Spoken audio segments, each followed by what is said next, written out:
ಸುಚಿತ್ರಾ ಅವರು ಇತ್ತೀಚೆಗೆ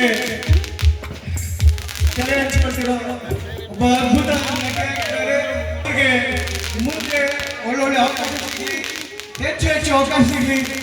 ಈ ಒಂದು ಅವರ ಬರ್ಡ್ ಆಚರಿಸ್ತಾ ಇದ್ದಾರೆ.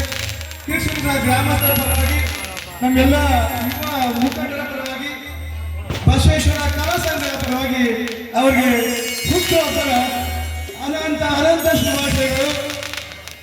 ದೇವರ ಆಶೀರ್ವಾದ, ಕಿರುಚೂರು ಜನತೆಯ ಆಶೀರ್ವಾದ, ಎಲ್ಲ ಕಲಾವಿದರ ಆಶೀರ್ವಾದ ಅವರ ಬೆಳೆಯಲ್ಲಿ ಮುಂದೆ ಹೆಚ್ಚು ಅವಕಾಶ ಸಿಗಲಿ ಅಂತ ಗ್ರಾಮಸ್ಥರ ಪರವಾಗಿ ಮತ್ತು